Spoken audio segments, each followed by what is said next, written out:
And welcome to YouTube in my YouTube channel study by Vandana. So friends, पिछले video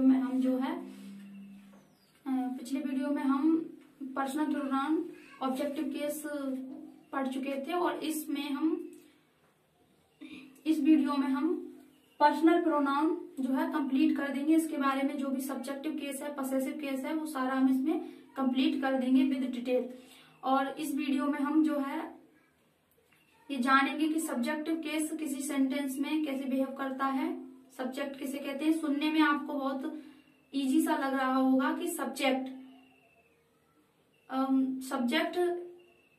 आप उसे कहते हैं जिस प्रोनाउन को हम सेंटेंस में सब्जेक्ट की जगह रखते हैं या नाउन को, उसे हम सब्जेक्ट कह देते हैं। वो प्रोनाउन जो है सब्जेक्ट की तरह बिहेव करता है उस सेंटेंस में। ये बात तो थी साधारण सी बात थी, ये हम सभी जानते हैं। और जो मैं आपको इस वीडियो में बनाऊंगी वो थोड़ा एडवांस होगा, जो आपको शायद जो है 90% स्टूडेंट्स जो है जिन्हें ये बातें ना पता हो, लेकिन 10% स्टूडेंट ऐसे भी हो सकते हैं जो पहले से ये बातें पढ़ चुके हों और जिन्हें ये बातें पता हो। लेकिन इस वीडियो में हमें जो है पर्सनल प्रोनाउन पूरा कंप्लीट कर देना है और इसके बाद जो मेरी वीडियो बनेगी वो हम बनाएंगे इंटेरोगेटिव प्रोनाउन पर। सो इसे शुरू करते हैं, लेट्स स्टार्ट। अब यहाँ देखिए सब्जेक्टिव केस। मैंने जैसा आपको भी बताया कि सब्जेक्ट जिस सेंटेंस में हम नाउन या प्रोनाउन को सब्जेक्ट के जगह पर रखते हैं उसे हम सब्जेक्टिव केस कहते हैं, उसे हम सब्जेक्ट कहते हैं। ये सभी बात आप जो है जानते हैं। आइए थोड़ा एडवांस देखते हैं इससे। ये देखिए यहाँ पर मैंने दो स्टेटमेंट लिख रखे हैं, दो सेंटेंस लिखे हैं कि he is better than me और he is better than I. अब आप सोच रहे होंगे कि he is better than me सही है, ये आपने ज्यादातर देखा होगा और सुना भी होगा, लेकिन बुक्स जो है हमें पढ़ाती हैं he is better than I. तो आपको ये लग रहा होगा कि इन दोनों में से सही कौन सा है। आखिर हम ये नहीं कह सकते कि ही इज बेटर देन गलत है या he is better than I जो है सही है। सही तो ये दोनों ही है। अब इनके बीच का जो है वो अंतर जान लेते हैं आप कि किस दृष्टि से कौन सा सेंटेंस जो है वो सही है। ये बात हम एक लाइन में डिफाइन नहीं कर सकते कि कौन सा सही है और कौन सा गलत है। इसके पीछे कई जो है बातें हैं। फर्स्ट बात आप ये जान लीजिए कि he is better than me US English. English जो है यूएस की जो इंग्लिश है, यूनाइटेड स्टेट्स जो है वो ही इज बेटर देन मी को प्रेफरेंस देते हैं। और दूसरी बात इसके बारे में कि ये जो है he is better than me informal English में यानी कि बोलचाल की भाषा में भी हम ही is better than me use करते हैं। बेटर देन मी यूज करते हैं। आपने बड़े बड़े जो सेलिब्रिटी हैं उनके मतलब मुझसे सुना होगा कि बेटर देन मी। वो लोग वहां कोई एग्जाम नहीं देने जा रहे हैं, कोई कॉम्पिटेटिव एग्जाम उन्हें क्लियर नहीं करना है, इसलिए वो वहां एक साधारण सी बोलचाल की भाषा में ही इज बेटर देन मी बोल देते हैं, बेटर देन मी यूज करते हैं। लेकिन जो है इनफॉर्मल लैंग्वेज होती है, यानी जो हमारी बोलचाल की भाषा है वो कहीं ना कहीं लिखित यानी रिटन लैंग्वेज से थोड़ी सी अलग होती है।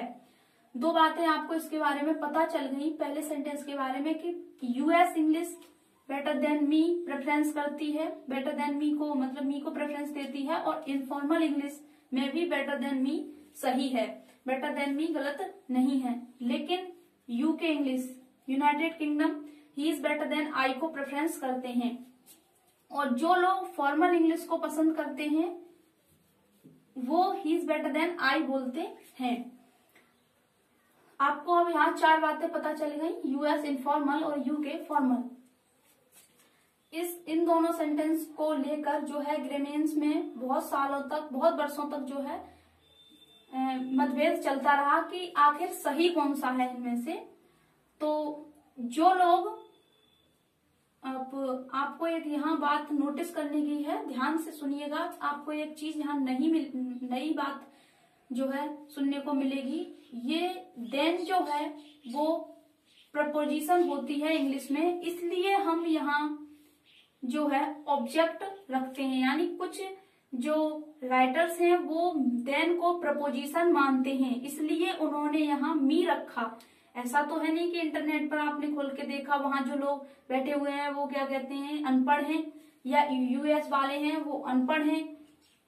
जो हमारी इनफॉर्मल इंग्लिश जो है वो फॉर्मल इंग्लिश से थोड़ी अलग होती है, यानी लैंग्वेज जो है बोलचाल की जो भाषा है वो कहीं ना कहीं लिखित भाषा से थोड़ी सी अलग होती ही है।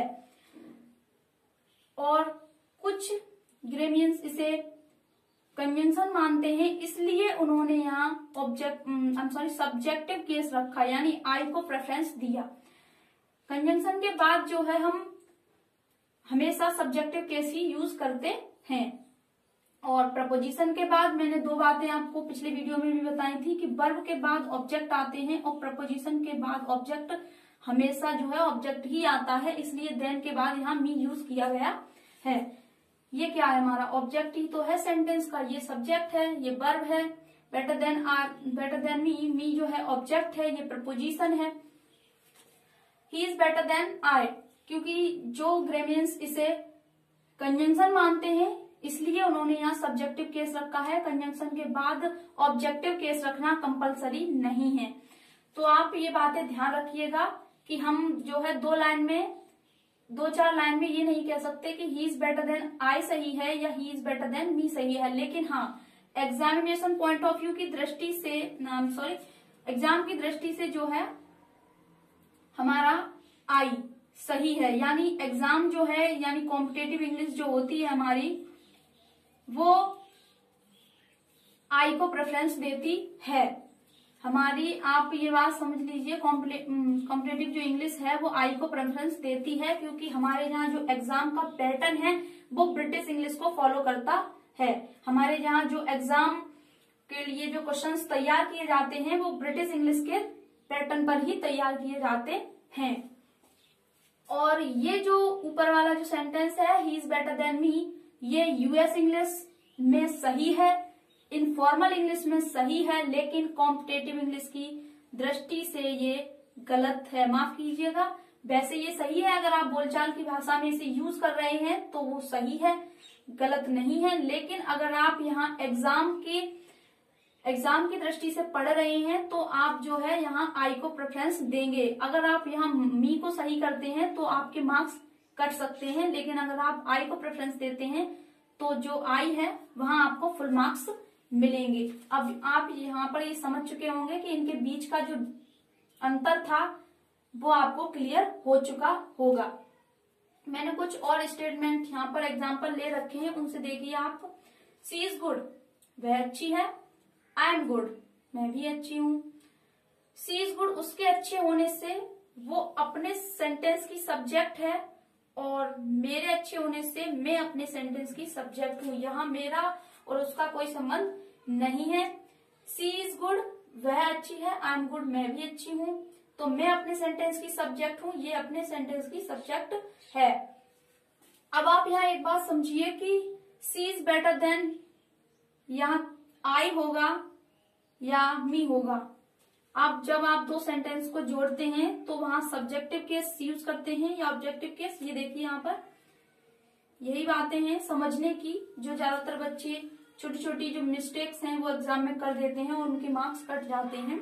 सी इज बेटर देन मी होगा यहाँ आई, तो इसको जरा जज कीजिए। ये क्या है, सब्जेक्ट है, ये वर्ब है, बेटर से हमें कोई मतलब नहीं है। तो हम अब जो है यहाँ पर ब्रिटिश इंग्लिश पढ़ रहे हैं, इसलिए हम देन को कंजंक्शन मानेंगे, ना कि प्रपोजिशन, क्योंकि प्रपोजिशन जो ग्रामीण्स मानते हैं वो इनफॉर्मल इंग्लिश है, यूएस इंग्लिश है, और हम यहाँ पर ब्रिटिश इंग्लिश पढ़ रहे हैं क्योंकि हम एग्जाम की दृष्टि से इस इंग्लिश को पढ़ रहे हैं। सी इज बेटर देन जो है आई एम, पहले यहाँ पर आई एम पूरा लिखा जाता था, लेकिन अगर आप यहाँ पर केवल आई लिखते हैं तब भी चलेगा, कोई मार्क्स नहीं कटेंगे। सी इज बेटर देन आई, क्योंकि देन जो है कंजंक्शन है, और कंजंक्शन जो होते हैं वो हमेशा दो सेंटेंस को जोड़ते हैं, दो सब्जेक्ट को जोड़ देते हैं। He is better he is taller then, उससे पहले से देखिए ही इज टॉल, वह लंबी है, वह लंबा है। आई एम टॉल, मैं भी लंबी हूँ। कोई ज्यादा लंबा हो सकता है, कोई थोड़ा कोई कम हो सकता है। किसी की भी हाइट शून्य नहीं होती है, 2, 4, 5, 6 इतनी तो होगी, कोई भी शून्य नहीं हो सकता, लंबे तो सभी होते हैं। ही इज टॉलर देन, यहाँ पर भी आई होगा, क्योंकि उसके लंबे होने से वह अपने सेंटेंस का सब्जेक्ट है और मेरे लंबे होने से यहाँ मैं अपने सेंटेंस की सब्जेक्ट हूँ। तो जब बात सब्जेक्ट की, यानी आप यहाँ पर सादा सिंपली समझ सकते हैं, जनरली तौर पर आप एग्जाम पॉइंट ऑफ व्यू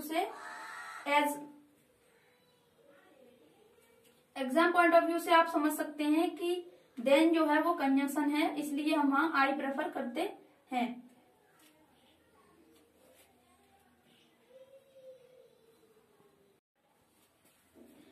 अब आप यहाँ पर जो है एक बात ध्यान रखिएगा कि जब जब हम सब्जेक्ट को कंपेयर करते हैं तो सब्जेक्ट आता है वहां पर, जब जब हम ऑब्जेक्ट को कंपेयर करते हैं तो ऑब्जेक्ट यूज होता है, और यहाँ तक कि जब जब हम पसेसिव केस को यूज करते हैं तो वहां पर हम पसेसिव केस ही रखते हैं, उसको ही प्रेफरेंस देते हैं। जैसे सी इज बेटर देन आई, क्योंकि यहाँ ये सब्जेक्ट है और हम दो सब्जेक्ट को कंपेयर कर रहे हैं, क्योंकि मैं अपने सेंटेंस की सब्जेक्ट हूं और वह अपने सेंटेंस की सब्जेक्ट है, इसलिए he is taller than, same reason कि देन कंजंक्शन है और कंजंक्शन के बाद हमेशा जो है सब्जेक्टिव केस आता है। आप इस बात को ध्यान रखिएगा और अपने जो डाउट्स हैं उन्हें क्लियर कर लीजिए यहाँ से। अब यहाँ ये बात तो रही थोड़ी ज्यादा और कम की, लेकिन अब जो हम बात करेंगे वो ये करेंगे कि ही इज मतलब बराबरी की बात करेंगे कि वहां आप क्या यूज करेंगे, सब्जेक्ट या ऑब्जेक्ट। तो he is as smart as I, यहाँ आप आई कर सकते हैं, सी कर सकते हैं, यू नहीं कर रहे हैं हम यहाँ पर, क्योंकि यू सब्जेक्ट भी होता है और ऑब्जेक्ट भी होता है, यू की बात नहीं करेंगे। He is as smart as I या सी, वह जितनी चालाक है उतना ही मैं, या वह मतलब वह जितना चालाक है उतना मैं भी हूं, उतनी मैं भी हूं, या वह भी है, ऐसे आप कह सकते हैं हिंदी। सी इज एज गुड एज, यहाँ पर भी आई कर सकते हैं आप, ही कर सकते हैं, बराबरी की बात हो गई। अब यहाँ देखिए ये भी ऐसे जो एग्जाम्पल मैंने आपको लिखे हैं, ज्यादा जो बात कंफ्यूजन की थी वो यहीं पर थी, इसी बात को समझने की थी। इसके बाद आप इन चीजों को आसानी से समझ सकते हैं। They are as rich as, वह उतने अमीर हैं, वे जितने अमीर हैं वे लोग उतने ही हम। Nobody knows him better than I, better than, क्योंकि यहाँ देन जो है कंजंक्शन है। जनरली तौर पर आप एग्जामिनेशन पॉइंट ऑफ व्यू से as well as good as या as smart as rich as, ऐसे वाक्य ऐसे वर्ड्स आने के बाद जो है आप अक्सर सब्जेक्टिव केस ही यूज करेंगे, यानी एज के बीच जो भी वर्ड हो सकता है आपका, कोई भी, उससे कोई मैटर नहीं है।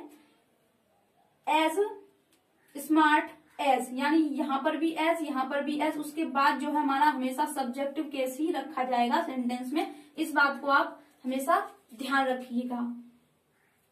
आइए मैं आपको, अब आप यहाँ समझ चुके होंगे इसकी बात, तो यहाँ आपके सारे डाउट्स जो है क्लियर हो गए हैं। अब मैं आपको पसेसिव केस जो है उसके बारे में भी बता देती हूँ। नेक्स्ट स्लाइड में देखते हैं, तब तक आप इसका स्क्रीनशॉट ले सकते हैं।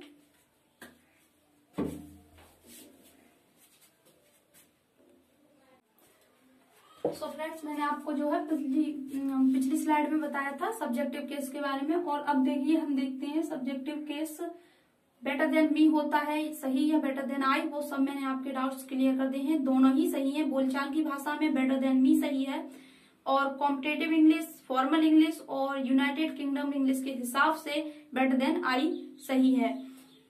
अब आप यहाँ देखिए, और जो स्टेटमेंट मैंने लिख रखे हैं एग्जाम्पल, सी रेस्पेक्ट्स यू, वह आपकी इज्जत करती है। सी रेस्पेक्ट्स मी, वह मेरी भी इज्जत करती है। अब आप यहाँ देखेंगे सब्जेक्ट जो है दोनों सेंटेंस का वो एक ही है, लेकिन जो ऑब्जेक्ट हैं दोनों सेंटेंस के वो अलग अलग हैं। अब आप यहाँ यू को कैसे डिफाइन करेंगे कि ये ऑब्जेक्ट है या सब्जेक्ट, तो इसके लिए सीधी सी बात, रेस्पेक्ट क्या है, हमारी वर्ब है, और वर्ब के बाद जो है हमेशा ऑब्जेक्ट आते हैं। वही यहाँ पर सब्जेक्ट, ये वर्ब है और वर्ब के बाद हमेशा ऑब्जेक्ट आते हैं। ये बात आप समझ चुके हैं, मैंने आपको लिख के दिए थे कि वर्ब के बाद ऑब्जेक्ट आते हैं और प्रपोजिशन के बाद ऑब्जेक्ट आते हैं। तो आप यहाँ यू को डिफाइन कर सकते हैं कि यू सब्जेक्ट ही है, क्योंकि रेस्पेक्ट वर्ब है और वर्ब के बाद ऑब्जेक्ट आते हैं, और मी भी यहाँ ऑब्जेक्ट है। अब देखिए यहाँ पर मैं यहाँ पर ऑब्जेक्ट की जो मेरा जो यहाँ पर किरदार है वो ऑब्जेक्ट की भांति ही है, तो मैं सेंटेंस में ऑब्जेक्ट की जगह पर ही रखी जाऊंगी। जैसे आप इन दोनों सेंटेंस को कैसे लिखेंगे, she respects you more than me, आपकी जो है वह इज्जत ज्यादा करती है मुझसे। ये बात आप यहाँ समझ चुके, क्योंकि जब जब हम ऑब्जेक्ट की कंपेयर करते हैं तब वहां ऑब्जेक्ट रखते हैं, और जब सब्जेक्ट की कंपेयर करते हैं तो सब्जेक्ट रखते हैं। अब यहाँ ऑब्जेक्ट की ही, ये एक ऑब्जेक्ट है हमारा और ये दूसरा ऑब्जेक्ट हो गया, ऑब्जेक्ट की ही कंपेयर की जा रही है, क्योंकि इन दोनों सेंटेंस में सब्जेक्ट एक ही है लेकिन ऑब्जेक्ट अलग अलग हैं। सी लव्स यू, वह आपसे प्यार करती है। सी लव्स मी, वह मुझसे भी प्यार करती है क्योंकि वह मेरी फ्रेंड है, ये मान लीजिए आप। तो लव्स वर्ब है और वर्ब के बाद ऑब्जेक्ट आते हैं, लव्स वर्ब है और वर्ब के बाद ऑब्जेक्ट आते हैं। ये इंग्लिश के ग्रामर है, इन्हें आप हमेशा ध्यान रखिएगा, इससे आपको कभी भी ऑब्जेक्ट और सब्जेक्ट में जो है ढूंढने में कोई गड़बड़ी नहीं होगी, कोई गलती नहीं होगी। तो ये देखिए, he loves you as much as me, ये यहाँ सही है क्योंकि ही क्या है, इसे जज कीजिए, ही क्या है, सब्जेक्ट है, लव्स क्या है, वर्ब है, ये ऑब्जेक्ट है, एज मच एज मी यानी ऑब्जेक्ट जो है, ऑब्जेक्ट की यहाँ बात की जा रही है क्योंकि मैं सेंटेंस में जो है ऑब्जेक्ट की तरह ही बिहेव कर रही हूँ, इसलिए मेरी जो पोजीशन रहेगी सेंटेंस में जोड़ने पर वो ऑब्जेक्ट की ही रहेगी। आप यहाँ देखिए पसेसिव केस के लिए, your books are better than I me mine. अब आप यहाँ हिंदी कर सकते हैं इसकी कि योर बुक्स, यहाँ ये कर लीजिए, your books are better than I, आपकी किताबें मैं से अच्छी हैं। नहीं, ये नहीं हो सकता, आपकी किताबें मैं से अच्छी नहीं हो सकती। Your books are better than I, better than me, मुझसे अच्छी हैं आपकी किताबें, मुझसे अच्छी हैं आप ये भी नहीं कहेंगे क्योंकि मैं जो हूँ वो लिविंग हूँ और जो बुक्स हैं वो नॉन लिविंग हैं। हम हमेशा वस्तुओं की तुलना वस्तुओं से करते हैं और ह्यूमन की तुलना जो है वो ह्यूमन से की जा सकती है। Your books are better than I नहीं होगा, मी नहीं होगा, माइन होगा, आपकी किताबें जो है मेरी किताबों से अच्छी हो सकती हैं। और दूसरा सेंटेंस देखिए, इसी के यहाँ पर ये है, मतलब इसी की तरह सेम है, his house is bigger than she her hers. अब इसकी भी हिंदी कर सकते हैं आप, इसकी हिंदी कीजिए, हिज हाउस, उसका घर, इज बिगर देन, उसका घर वह से अच्छा है, नहीं, उसका घर उसके घर से, आई एम सॉरी, उससे अच्छा है, नहीं, उसका घर जो है वो उसके घर से अच्छा होगा।